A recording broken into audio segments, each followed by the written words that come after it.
Today's 4 Deep Sports Talk show is supported by PTU Clinic. Visit ptuclinic.com. Adria's Restaurant and Banquet Facility of East Bridgewater. For more information, their website is adriasrestaurant.net. And the Boston Athletic Academy at bostonathleticacademy.org.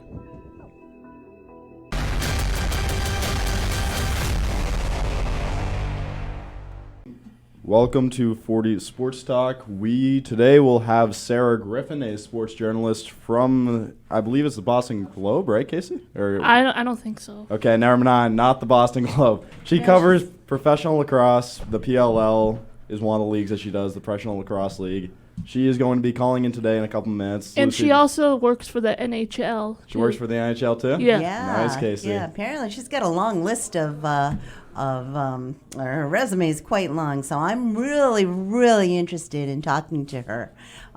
She is a graduate of Bridgewater State with a bachelor's in history and communications.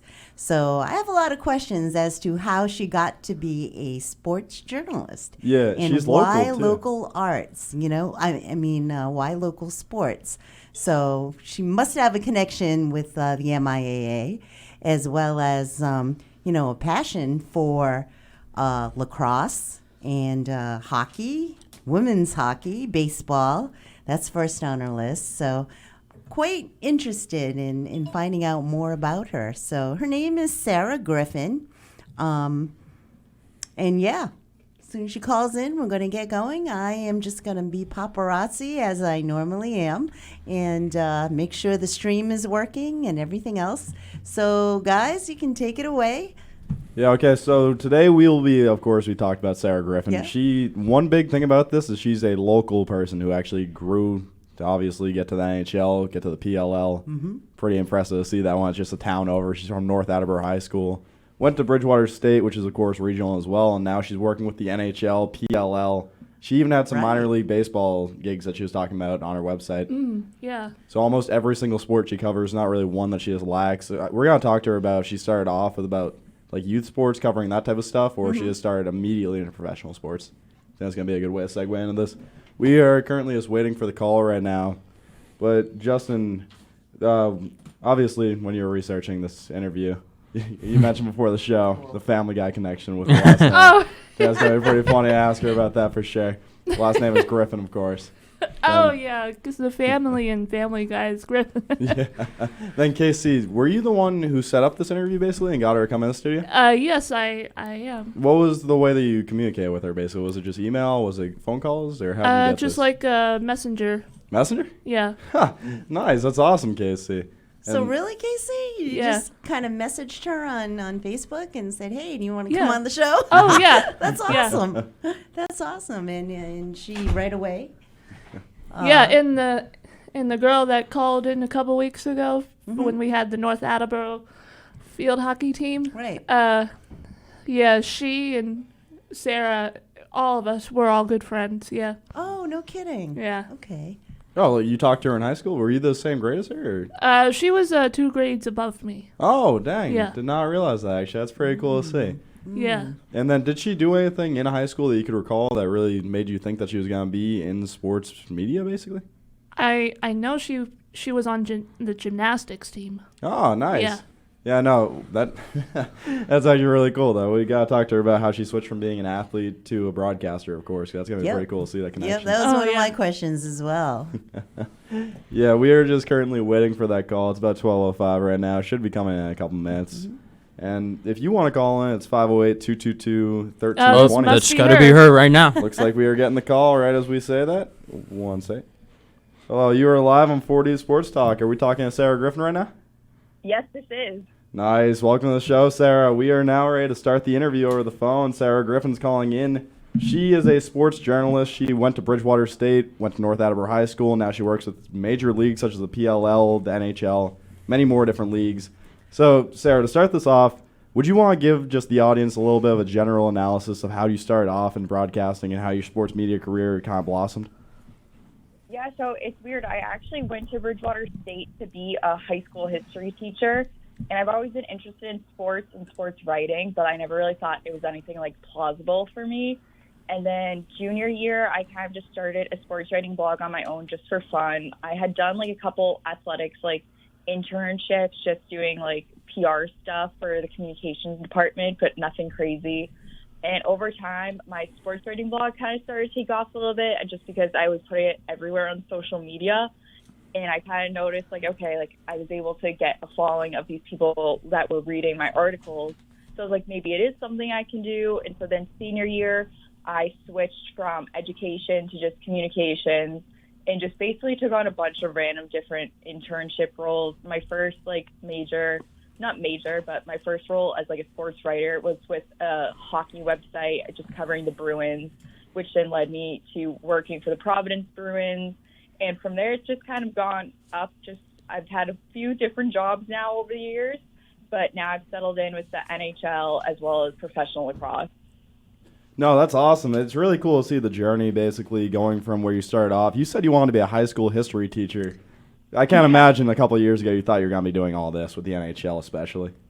Absolutely not, no. Yeah, so then you are one of the main supporters of the PLL right now, as you mentioned. So I wanted to ask you, lacrosse obviously has a massive future coming up. What do you think is going to be the growth of that over the next couple of years, and when do you think it's really going to start to boom? Yeah, so the good thing about lacrosse is because right now the PLL, they started off in 2019, and then they had their COVID season in the bubble, which I feel like kind of hindered things. Then last year, they started to see more, again, with ticket sales. More people are getting interested. They do a really good job, too, with their social marketing of it. And so now this year, they've expanded because they do a tour style. It's not city-based. There's not a Boston team or anything. It's just they go to different locations throughout the season. And so this season, they're doing a lot of West Coast locations, too, which they haven't really done in the past. So I think it's good because you're getting the sport out to these places, because obviously we know lacrosse is a hotbed on the East Coast, but now that you're getting it in front of fans all over the place, it's easier to grow the sport that way. And then you add on to the fact that they do have this growing kind of social presence that now you are seeing it. You see them on ESPN, they're on SportsCenter between the NLL, PLL, college lacrosse. There's more eyes on the sport now than ever, and that's only going to continue to grow. Yeah, you mentioned how it was just really had a lot of notoriety in the East Coast. Spreading off to the West Coast is going to be massive for that league. I did not realize they were actually doing that, because they've done a lot of events at Gillette Stadium, I know, which has just helped the support for lacrosse throughout the East Coast, obviously. When it goes to the West Coast, it's going to be capturing both sides of the U.S. It's going to be awesome to see. Oh, yeah.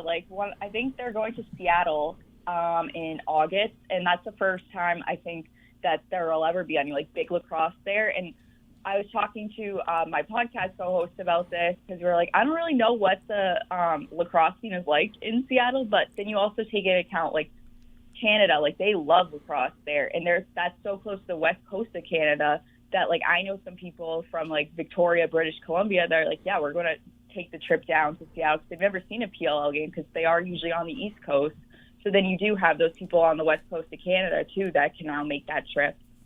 I did not even think about the Canadian audience. That's actually a really smart move by them. What I was thinking, though, was Seattle has not really had a professional sports team. I believe they have the Krakens right now, but yes, most of the other teams they don't really have. So having a lacrosse team there, or having the lacrosse meet up there for a tournament, that's going to be just amazing for the sport. You're going to be getting so many viewers from that. And I think it also helps, too, that they have the Kraken there now, because I feel there's a lot of overlap in hockey fans and lacrosse fans, where they're similar enough that, especially with box lacrosse, which obviously PLL, that's field lacrosse, but still, if you enjoy one form of lacrosse, you usually enjoy the other too. So I feel it's going to help that you have a lot of new hockey fans that are now looking to kind of just expand their reach, so they'll be more likely to want to go to a game, especially because PLL's games, they're affordable in terms of most of the sports. Baseball's always crazy price. Football games are insane. Lacrosse you can go to for $20-$40. Yeah, right now is the golden era for a fan of lacrosse. You can go to the games just so cheap every single time. And then you're obviously seeing the best competition in the world right now, because those are the only professionals who are playing lacrosse right now. Oh yeah, it's insane how much talent there is. I was saying the other day, there's only so many PLL teams, but I'm like you said, it's the best of the best. So every team is just stacked, and it's very hard to predict with who's going to win in either like the PLL or the NLL because the teams are so stacked. Like you said, like those are the only professional players in the world, and they're all in one place. Yeah, one thing I think is going to be massive for professional lacrosse in the next couple of years. I think there's going to be a massive talent boom because as the years kind of progress on, more studies come out. A lot of parents are switching their kids over from full contact sports to a little bit half contact sports like lacrosse. I really think that the talent pool is just going to spread so much more in the next couple of years. Oh yeah, it definitely is. I've interviewed a couple of guys over the last year or so who have all said like, I actually got into lacrosse because my parents didn't want me playing football because they were just nervous about the physical contact of it all and like injuries and whatnot. So I feel like you said, like that's something that it's going to start trending that direction as more research comes out about that stuff, and I think more people are hesitant. Yeah, no, for sure. I think that just any sport really that doesn't involve head-to-head contact, because there's so many of them now, that those are going to just get massive booms in the next couple of years as people want just have more safety for their children and stuff. I don't think that's going to take away at all from the football or the hockey kids, basically. That's not going to take away the talent from there. But more kids who would not have participated in sports before are going to go for the safer option of lacrosse. Absolutely, yeah. So, Sarah, this is Lucy Cabral, by the way. Thanks for coming on the show, or at least your voice, anyway. Just a couple questions. I'm really intrigued about you were a history major, and then you switched over to sports. Like, why? Were you an athlete? I mean, always had an interest in sports? Tell us a little bit about your background. Yeah.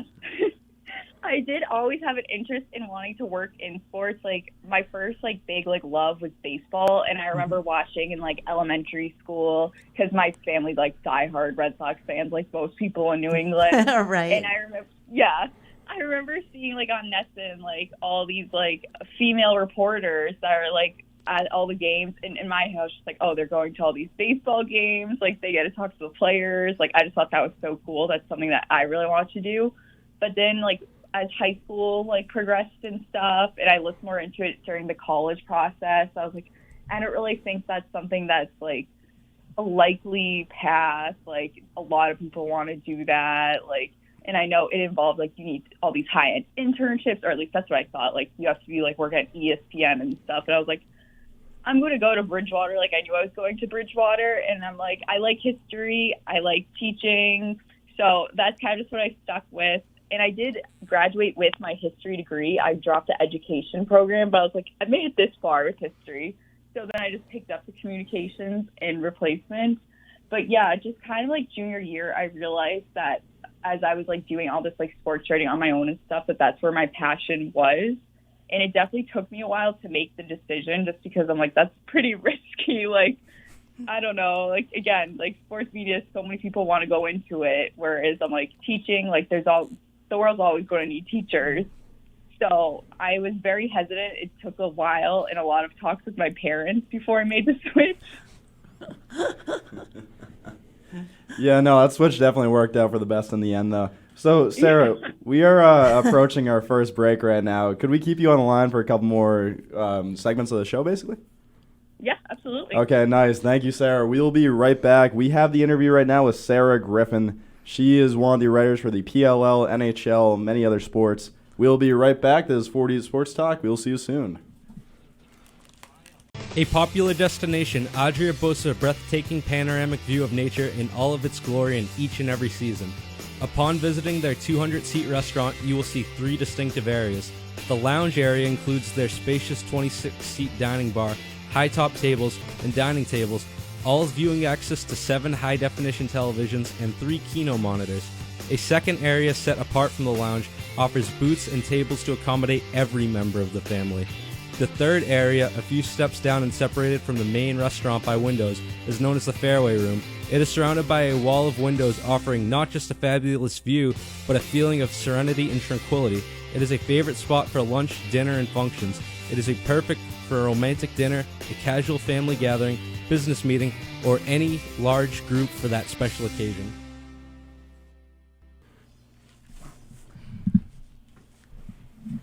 Hey everyone, and welcome back to 4 Deep Sports Talk here at 1320 AM WARA.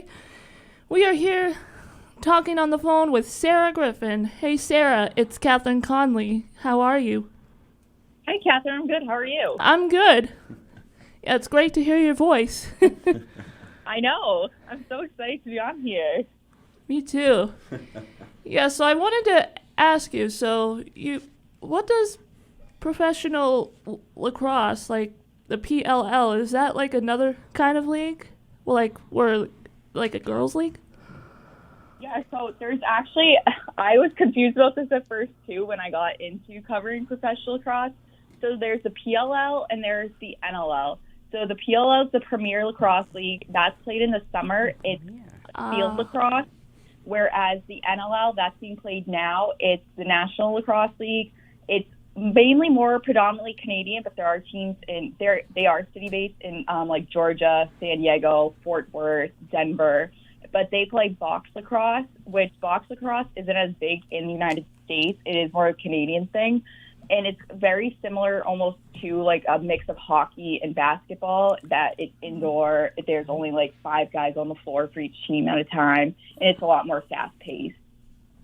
Yeah, Sarah, thank you for explaining that. Gotta be honest, I tried my best to explain that during the break. Did not realize it was Premier. I got one of two. We got National. Thought it was Professional instead of Premier. That was the thing. All right, Justin, you want to give Sarah one of the questions, start off? Sure. My first question is, what is it that made you interested into becoming a sports journalist? Yeah, so for me, it was just like I've always have been interested in covering sports, and I actually really like writing. Like, writing's just always been something in general that I really love to do. And so then I kind of just thought, like, junior year of college, I was like, well, why don't I combine the two just to give myself a break from, like, schoolwork and just, like, the same history essays that I was writing. And that just kind of led that I, like, found, okay, I really enjoy doing this. And also I'm not too bad at it. So I'm like, maybe I should just kind of run with this. No, yeah, 100%. That was a good question, Justin, for sure. But so, Sarah, what I'd like to transition to now, we've obviously talked about the start of your sports broadcasting career and your sports journalist career, I meant to say. But what I'd like to ask you, throughout that sports career, obviously you've probably been to some unique scenarios, unique places. What do you think the most interesting thing that's happened for you specifically from this job has been? That's a good question. I would say last year, definitely, I think kind of just getting into lacrosse, that was a very big change for me because I have been someone that's I was way more interested in baseball, and then I kind of took this freelance opportunity. But since then, like, lacrosse has given me so many opportunities where, like, it's such an accessible sport to, like, the players and stuff that they want to be talking to journalists all the time. So I've been able to, like, travel actually a lot more in the last year than I ever have before, which is super cool, and got to know so many of those players.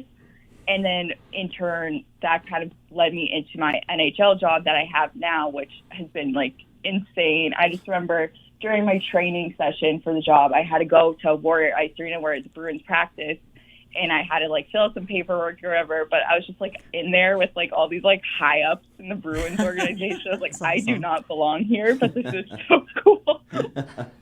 No, that's awesome.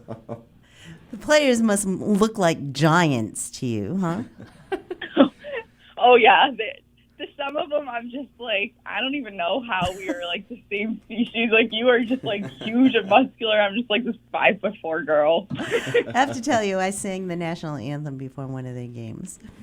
Oh, my gosh, really? Crazy. Pretty crazy, yes. Yeah. It was a lot of fun. Like, that sounds so fun. Oh, my goodness. Oh, my goodness. Anyway. Yeah, so Sarah, obviously NHL players are massive. I have never really been able to tell, though. Are lacrosse players like that, too, for professional leagues? Or are they kind of just superhumans as well? Yeah, there's definitely some guys that are just, like, nuts. They're so, like, it's, like, the same thing as, like, any other league. You have those guys who just, like, their lives will revolve around, like, working out and playing. So that's, like, all they do, and they're just massive. But then the other thing is you have guys, like, there's a lot of professional lacrosse players because it is, like, it's not a sport yet that you can really make it, like, your full-time thing. That, like, they have regular 9-to-5 jobs, and, like, a lot of them will work office jobs, or they're, like, firefighters, police officers. And so they're just, like, normal guys that you see out on the street. Like, you would never know, like, wow, he's one of the most professional lacrosse players in the world. Yeah, living a little bit of a double life when they're in that league for sure. Yeah, I always had this weird like comparison to like ice hockey and lacrosse, like well, boys style, like like how like the boys they just like hit each other with the lacrosse Yes. sticks. Like it's very different in girls lacrosse. I would believe so.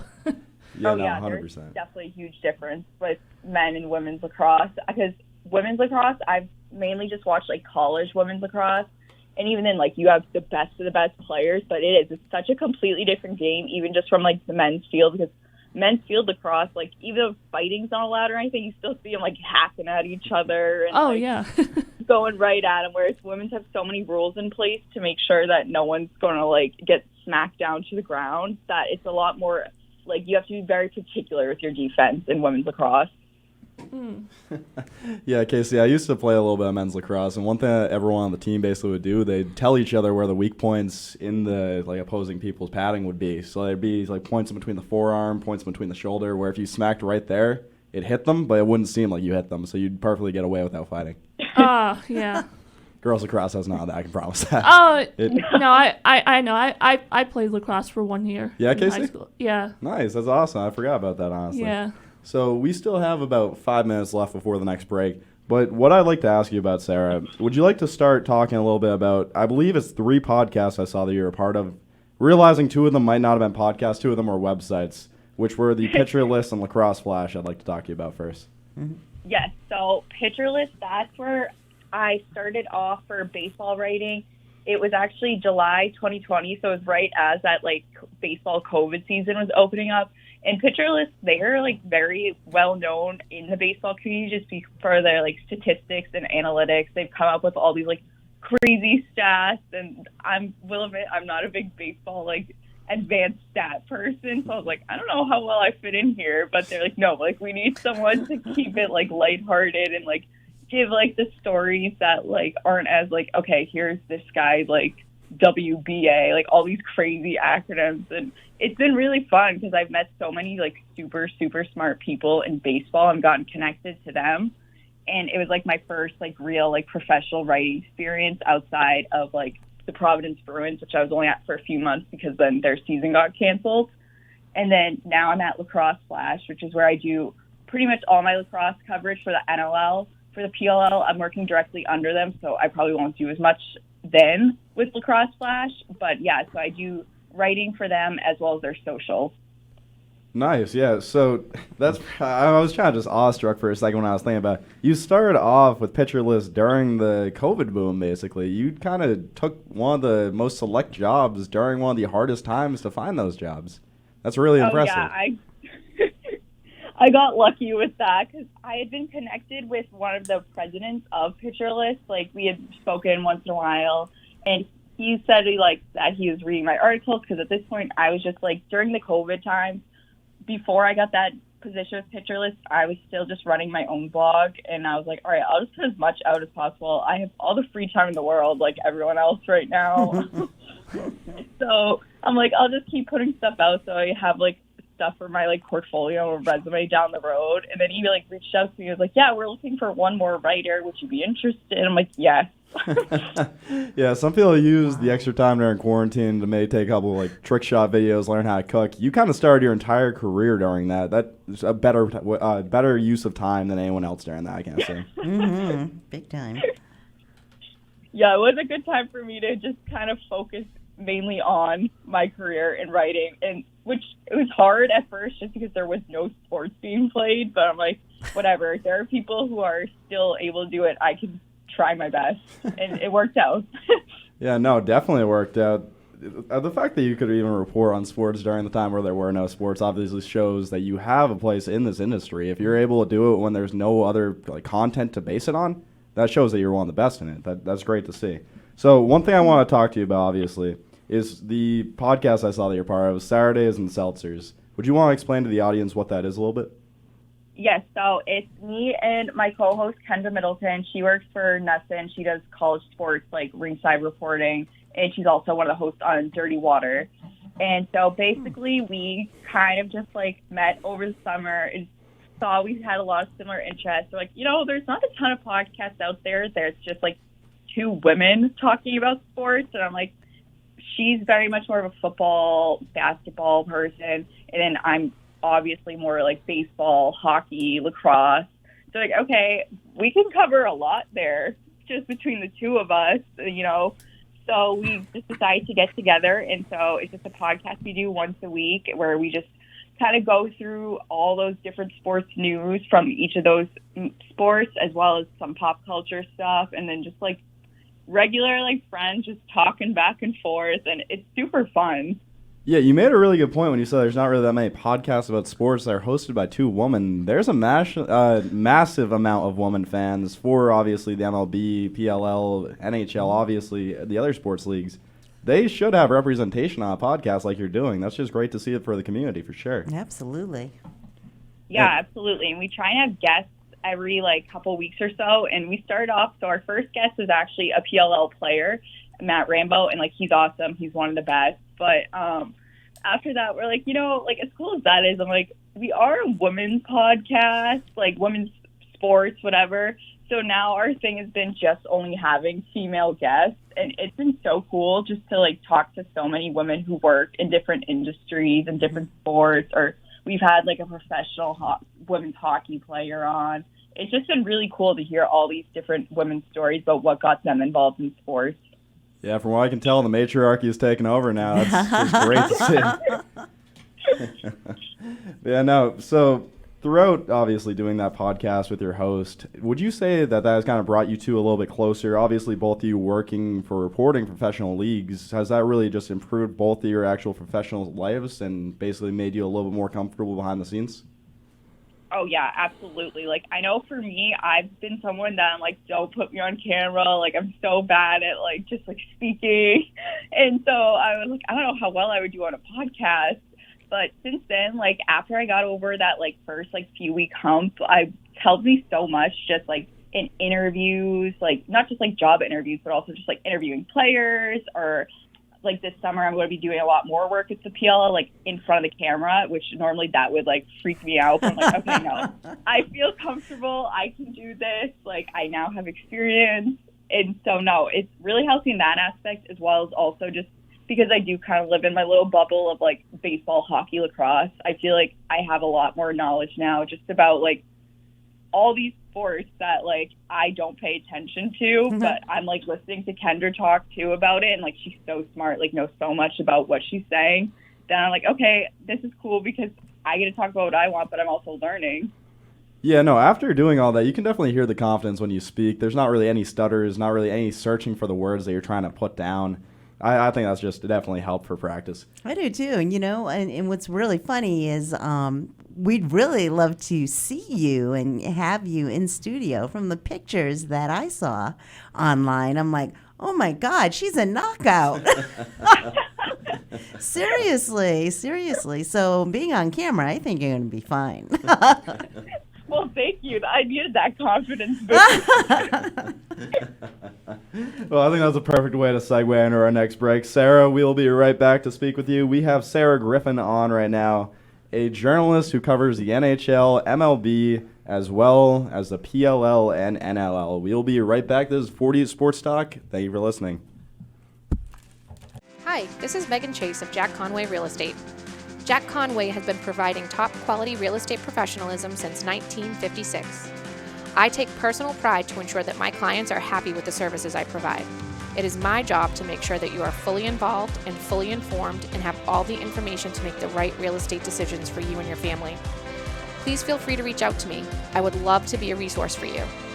I can be reached at 774-240-7707 or via email at mchase@jackconway.com. I'm always happy to assist you with your real estate needs. Hello, this is Manny Del Carmen from the 2007 World Series champion Boston Red Sox. World champs again. A sports analyst for NESN. Along with my best friend Jose Diaz, we grew up in the city of Boston, a city that we truly love. Jose and I have always talked about giving back to the youth within our city. Therefore, we created the Boston Athletic Academy to move our passion to action. Our goal is to develop future student athletes in Boston by providing a safe location to offer educational and athletic needs. We are taking the next steps and looking forward for your support to reach our goal. Please visit the BostonAthleticAcademy.org for more information. Let's make a difference because success has no boundaries. Hey everyone, and welcome back to 4 Deep Sports Talk here at 1320 AM WARA. If you want to call in, 508-222-1320, and we are with Sarah Griffin as we speak.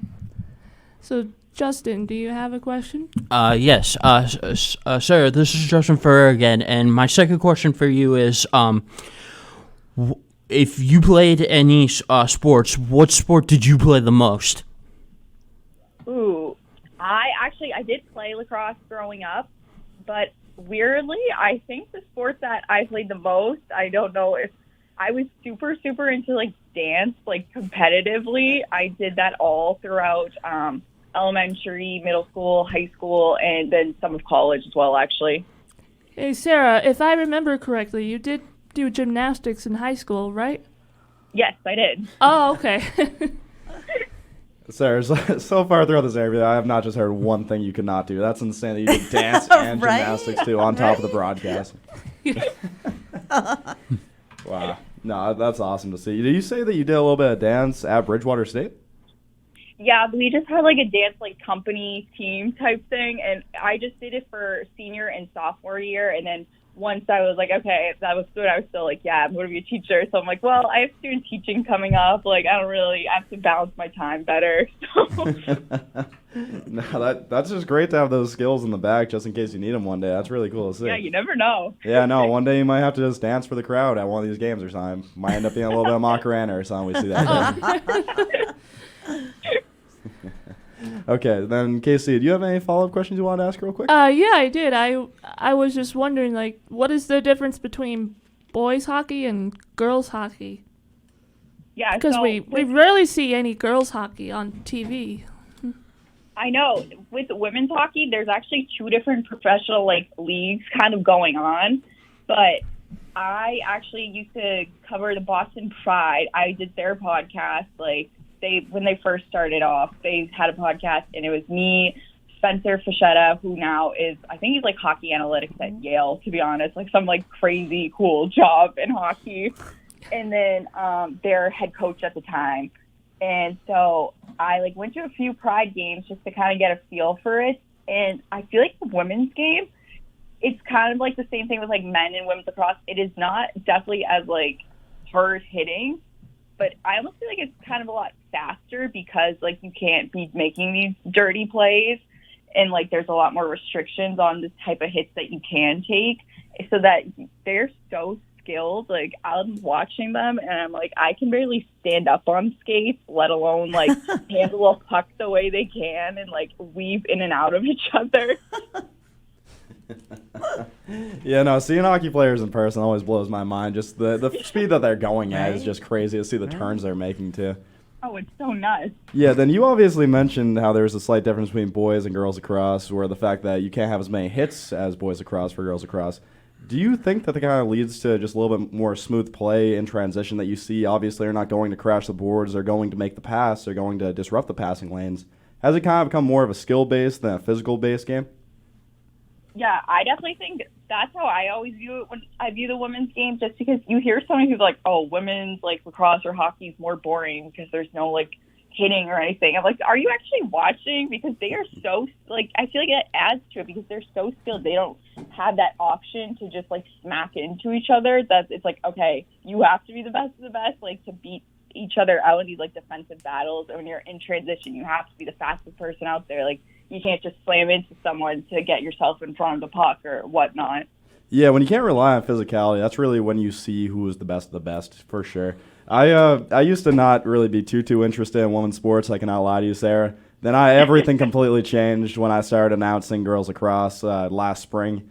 Realized those girls on that team are better than most of the men that I see play. It's pretty awesome to see. I can't even lie. They're just really smooth in transition. They work as one unit. You can just see insane passes in Girl the game. power.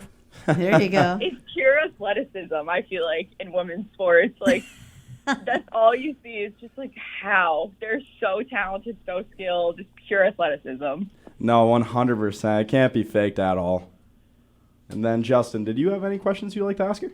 Yeah, I'm gonna ask this anyway, but I think I already know the answer, and that is, are you a hardcore Boston sports fan? Yes, I am very much a hardcore Boston sports fan. Sarah, you been keeping up with the Celtics all lately? I won't lie, that's like the one team I do not keep up too much with basketball. Love it. I knew there had to be some sport there. Yeah, Yeah. There's a reason I I didn't know pick the they're doing Bruins or super the. well, but that's all I got. No, I probably should have picked the Bruins or probably the Red Sox. They're one of the leagues that she actually covers, probably not the one league she doesn't. So, Sarah, what do you think about the decision on Major League Baseball? I'm super excited, obviously. So am I. It's going to be so great to have baseball back because I was really getting worried there. They were just kept saying, like, oh, yeah, like, now it's delayed till April 14th. There could be another 2 weeks. And Right. I'm like, come on. Like, baseball, I feel like everyone says they're like, yeah, it's America's pastime. So I'm like, they're losing that audience if you just keep, like, pushing your fans away like this. So I'm so, so glad. And I know already everyone's pretty much at spring training. I've been following the Red Sox socials, just seeing everyone arrive. It's making me so excited. Yeah. As soon as you see the truck pull up and, oh, yeah, I hear you. Yeah. Yeah, the biggest worry about those type of strikes, basically, I was thinking the uncertainty of when they're going to come back. The fact that it just kind of withered away, now they're actually going to be playing, they have the new set deal, it just takes a weight off your shoulders, basically. You're not wondering when are they going to make a deal, when are they going to start talking to the other side again. It's just done now. Oh, the turnover was insane. It was like, okay, they make a deal, then the next day they're like, all right, everyone off to spring training. Yeah, I believe there was one day when they were discussing deals. I believe it was the last day before the deadline. It was about 9 deals laid in front of the Players Association. Denied every single one of them. Finally found that perfect deal, though. Now we're back for professional baseball.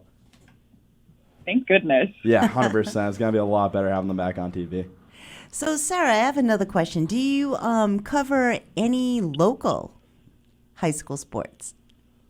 Surprisingly, no. I've tried getting a couple positions. It was last summer, right before I got into lacrosse. I saw all these local sports jobs that I was applying for. And obviously, a big part of sports media, you get rejected so Right. many times. I was like, come on, I'm right here. I can go to all these games. And they just didn't have a need, or I why? just Why left the out rejection? Some other people. Oh, okay. Yeah, a lot of things have to line up perfectly for those type of things. Right, Obviously, right. Yeah. in the sports media world, kind of need a perfect storm if you really want the guy. Yes. No, and you can't ever take it personally. That's the first advice when I decided to make the switch to sports media. I asked a couple people. I'm like, what would be your biggest advice? Don't be scared away by any sort of rejection because it's going to happen. It's going to happen a lot, and you just have to keep going. No, 100%. If you just keep your head down and keep working, and one of the best things to do with the rejection is use that as fuel for the future. Just keep working, want to prove those doubters wrong. Absolutely. Exactly. So, Sarah, is there any big events, basically, any big writing pieces that are going to be coming out soon that you'd like to say to the audience? Give a little bit of shout out for yourself. This one's a little far off, but actually, so this is just because I am partnering up with the PLL. I'm going to be writing for them this summer. I want to be covering the All-Star Game. It's going to be at Gillette. They actually have 2 events this year at Gillette, which I'm super excited about, but the big one is the All-Star Game, July 16th. So I'm going to be doing a lot of coverage of that. I've already started the preparation for it. I'm super, super excited just to have the opportunity to cover an All-Star Game. Yeah, And then what an also, opportunity. That's awesome. Yeah, that is so I'm cool. so excited. That's going to be the best of the best of the best right there. Right, That's top right. 1% of the top 1%, the All-Stars from the PLL. That's going to be so cool, actually. And then, so Sarah, do you have any planned guests, basically, for the upcoming... Actually, wait, today is Saturday. Do you have a Saturday in Seltzers being filmed later today, I'm realizing? we're kind of frauds. It's Saturdays and Celtics, but we record on Wednesdays or Thursdays. Ah. I knew it. Yeah, I was completely tricked there. We're not that good with the timing, so it comes out like exactly on midnight. So it came out last night, right around midnight. I was actually with Kendra because it was her birthday. So we both got the notification. We're like, oh, it's up. Oh, that's awesome. Well, happy birthday, Kendra, I guess. Yeah, there you go. You know, I'm realizing now that I probably should have made that connection in my mind that the editing would take a couple days before it's being posted on Saturday. That makes a lot more sense. Kind of forget everything's not live sometimes. Right. Okay, we got about 2 minutes before our third and final break. Justin or Casey, or even Lucy, do any of you guys have any questions you'd like to ask? Not off the top of my head. Okay, Sure, yeah, I still got more. you got more, Justin? Go for Oh, it. okay, let's go. Yeah. Coming in. All right. How long do you want to continue sports journalism for? Oh, that's a good question. I feel like I've always just been like, all right, I'm going to just keep doing it as long as I enjoy it, because it is something, like, I talk to my friends and I'm like, I'm super lucky to have the job that I do. Like, I just get to cover hockey and lacrosse every day. So I say until I stop enjoying it, then maybe that's when all right, let's see, do I want to go back to teaching? Is there something new I want to try? But for right now, I'm so happy with where I am. So I say for a while. Exactly. Why mess with happiness? Yeah, exactly. No, that's true, Justin. Yeah, so no, for sure. Just keep doing what makes you happy, obviously. If this does keep making you happy, being able to write or talk for your job just for your entire life has to be one of the luckiest things in the world, honestly. That is kind of one of the best positions you can be in. You're not going to end up doing too much physical labor. You end up hurting your back or anything. You're not going to be stuck behind a desk. There's not going to be so many negatives that come with it. You're going to be enjoying your time. No. Yeah. It's 100% is just going to be the best job on earth. You're basically hanging out with your friends behind a camera all day. It's pretty awesome. It really is like that. Like, sometimes I'll be sitting at home just working remotely, and I'm like just sitting there watching hockey, and I'm like, I'm getting paid to do this. That's insane. Well, it definitely sounds like a lot of fun. And you're having the time of your life. And you're young. That's the other thing. So when you do get in front of camera, you're going to be fine. I hope so. No, we can guarantee that. Okay, we are going into our third and final break right now. We have Sarah Griffin on the line. She is one of the journalists for the NHL, MLB, NLL, and PLL. We'll be right back to continue this interview. This was Joe Dez, Lucy Cabral, KC, and Justin, of course, the sports master. We'll be right back. Thank you for listening. Welcome to Physical Therapy U. I'm Kelly Duggan, Doctor of Physical Therapy and the owner of PTU Clinic. Here at PTU, you're more than a patient and we're more than physical therapy. We offer massage, physical therapy, occupational therapy, personal training, and sport-specific performance training. We treat people and athletes of all ages and all levels of experience. Our beautiful 4,500 square foot facility located at 75 Scotland Boulevard in Bridgewater, Mass. is unlike any clinic you've seen. Our large space, along with our new COVID guidelines, allow us to treat you in the safest way. Your success in meeting your goals is our top priority. Whether you're recovering from a surgery or you're elevating your performance, we are the right clinic for you. Call us at 508-697-2000 or email us at ptuclinic@gmail.com. Check out our website at www.ptuclinic.com. Welcome back to 40 Sports Talk on 1320 AM Radio WARA. Today we have Sarah Griffin with us, a journalist for the MLB, NHL, PLL, and NLL. We are going to finish up this interview, get into our last segment. Sarah, are you still with us? Of course. Okay, Sarah, to start off this final quarter, I'd like to ask you, do you have any specific shout-outs you'd like to give to anyone you work with, anyone that you're friends with, anything that's coming up in the future for you, just basically anything at all? I definitely will have to give a shout out just to my co-host, Kendra Middleton, because she is someone she's actually covering her first college hockey playoff game today, UMass Lowell. So definitely tune in Wow. on How that cool is for that? That's awesome. Yeah, super exciting. No, it is at really cool. 4:30. You said 4:30? Yes. So 4:30 UMass Lowell. Then did you say it was girls hockey or do you say it was hockey? I believe it's just men's hockey. Men's hockey. Oh, Okay. wow. If you want to check out Kendra Middleton, check out the UMass Lowell hockey at 4:30 p.m. today. That'll be awesome. Sure. Is it on a call dial? Is it on radio or TV? It's or? on Nesson, actually. It's like on prime Nesson time. today? Oh, wow. wow. Very cool. No, because of all the March Madness going on with basketball, I thought, I gotta try to Wasn't catch. sure. I gotta try to catch that on Nesson. Yeah. Oh, Yeah, that's I'm awesome. definitely going to tune in. Okay, well, Sarah, I've kind of paused there for a second. Not going to leave any dead air time. That's my bad. But so, so Sarah, obviously you gave the shout out to Kendra Middleton, and you started off that podcast with her. When did you guys actually meet? Like, how did you actually meet Kendra Middleton? So we met last summer. We had a lot of just like this, I think, mutual friends that at some point over the summer, we like ended up running into each other. And then from there, it was just like we kind of started talking more just back and forth on social media and whatnot. And we're like, I feel like we have a good connection going here. Like we have a good kind of like yin yang thing. So then I had always wanted to start a podcast, but I did not know anyone to start it with. And she was kind of in the same boat. And we're like, let's just try it out and see how it goes. And since then, so we started in the middle of July. That's when we first recorded. And it's been pretty seamless since then. Like, we've had no issues. Like, I know there's a lot of people where it's like the podcast, like, they have some sort of falling out at some point or no. It's been so much fun just every week. And where do you record? Sometimes I'll go to her house just because she kind of has like a studio set up because she Nice. does some extra Wow. stuff as well. Mhm.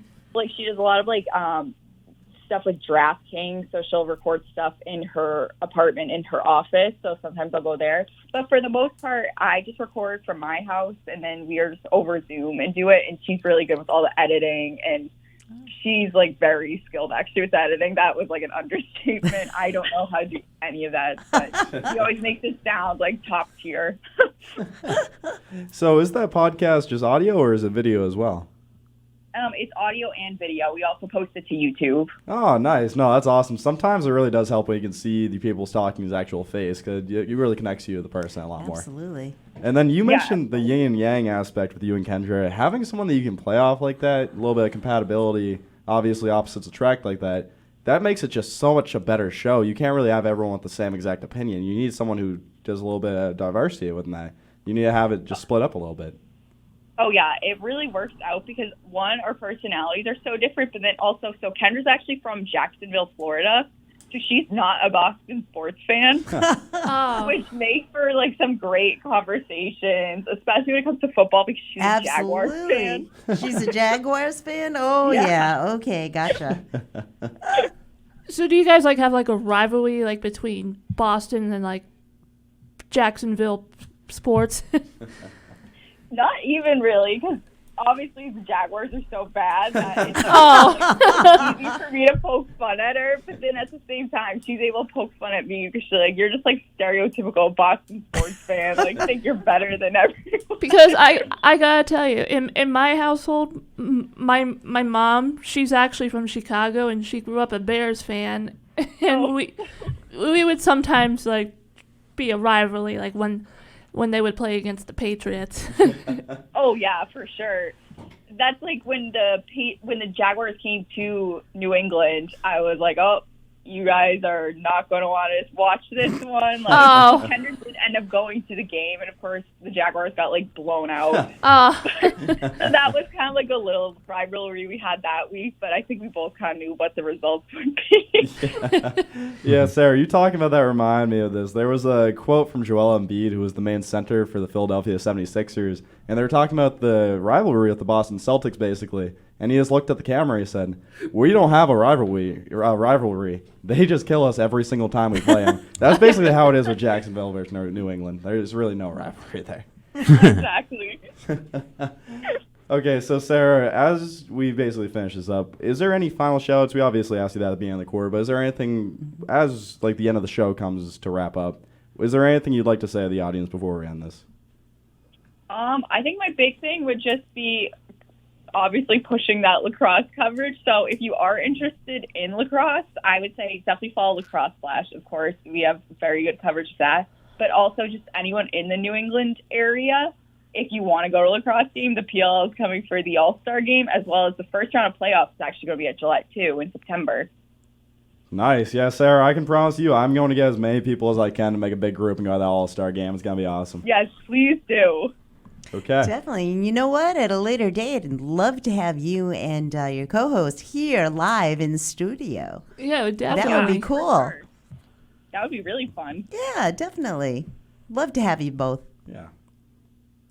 Absolutely.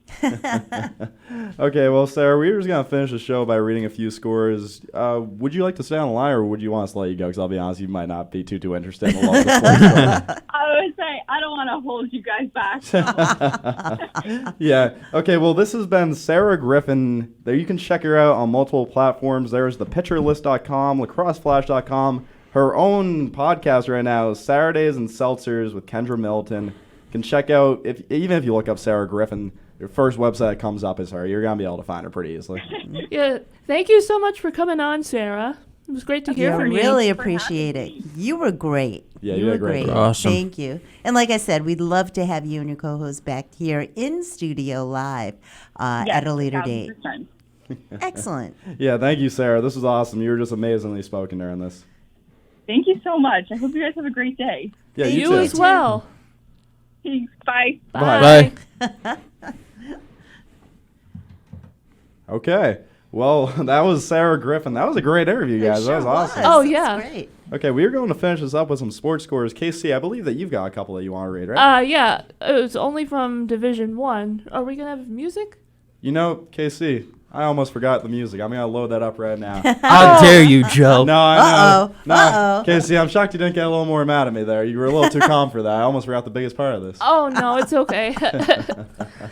I was actually expecting it to be on. All right, so Wait 1 second, Casey. I'm not going to make you do this without your music. We are just loading this up right now. That's okay. Yeah, not going to leave We'll wait any for dead. you. Yeah, we're all good. So, Casey, you want to elaborate a little bit more? Are you going to be reading the basketball scores, or what is it that you're going to be reading? just boys basketball in Division 1. Probably not going to have time to read all of them. Yeah, one thing I can say last night, unfortunately, was Bishop Feehan girls. They traveled very far. They played Catholic Central. Unfortunately, an amazing season came to an end last night. Just amazing players on that team. Cam Fourier, Lydia Mordarski, Kieran McGurk. There's just so many. Kenzie Forty. I could go on all day. But they unfortunately lost. But they had just a great season. Overall, just a great job. We were just getting past this 5-second ad right now, trying to buy as much time as I that's can. But okay, now we that's are all okay. good. Casey, you ready for your scores? Yeah, so like I said, I am going to be reading the boys basketball scores only from Division 1, and it's only from boys basketball. So, in a preliminary round, Lynn English over Woburn, 67-53. Hingham over St. Paul, 53-35. Haverhill over Framingham, 62-56. Cambridge over Peabody, 82-66. Durfee over Marshfield, 54-49. Wellesley over Hopkinton, 58-44. Methuen over Medford, 69-64. Brockton over Lincoln Sudbury, 61-55. St. John's Shrewsbury over North Andover, 63-56. And Concord Carlisle over Reading, 69-65. And that's the preliminary round.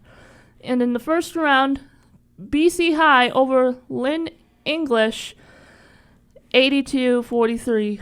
Worcester North over Everett, 66-54. Central Catholic over Hingham, 79-42. Beverly over Haverhill, 87-50. Springfield Central over Cambridge, 77-60. Brookline over Newton South, 79-62. Catholic Memorial over Attleboro, 66-62. Franklin over Durfee, 60-39. Newton North over Wellesley, 64-51. Westford over St. John's Prep in a close game, 41-40. Needham over Methuen, 51-41. Brockton over Lexington, 59-58. Andover over St. John's Shrewsbury, 60-46. Winchester over Natick, 56-55. Wachusett over Bridgewater Raynham, 75-55. And Taunton over Concord Carlisle, 64-59. And that is the first round. And in the second round, we have BC High over Worcester North, 76-48. Central Catholic over Beverly, 82-75. Springfield Central over Brookline, 93-56. Catholic Memorial over Franklin, 81-78. Newton North over Westford, 44-43. Needham over Brockton, 56-49. Andover over Winchester, 57-44. Wachusett over Taunton, 62-51. And that is the second round. And last but not least, in the quarterfinals, with BC High taking on Central Catholic, Springfield Central will be taking on Catholic Memorial, Newton North will be taking on Needham, and Andover will be taking on Wachusett. Those game times and locations are to be determined. Yeah, so far throughout the entire playoffs, BC High has just been dominating. 39 points win in the first game, 28-point win in the second game, averaging 33.5 points over their opponents so far throughout these playoffs, just continuing their dominant streak. They went undefeated this season. Oh, yeah. Wow. We're going to have to get some of them in studio someday. No, for sure. We're going to be working on that as much as we can. This has been 40 Sports Talk, though, with Joe Dez, Justin Ferreira, the Sportsmaster, Lucy Cabral, Catherine Conley, a.k.a. KC. We interviewed Sarah Griffin today. An amazing job by her. Went over the scores right there, but this will be at the end of the show. Tune back in next week. I believe that we have a guest next week. It's going to be the Foxborough men's basketball team or boys basketball team, of course? Yes. That's going to be we're great. We're going to have them in studio, from what I understand. Yeah, so tune in at 12 p.m. next Saturday. Foxborough boys basketball is going to be coming in. I believe their coach will be joining us. So make sure you call in at 508-222-1320. That is 508-222-1320. This is it for the show. Thank you for listening. Today's 4 Deep Sports Talk show is supported by PTU Clinic. Visit ptuclinic.com. Adria's Restaurant and Banquet Facility of East Bridgewater. For more information, their website is adriasrestaurant.net. And the Boston Athletic Academy at bostonathleticacademy.org.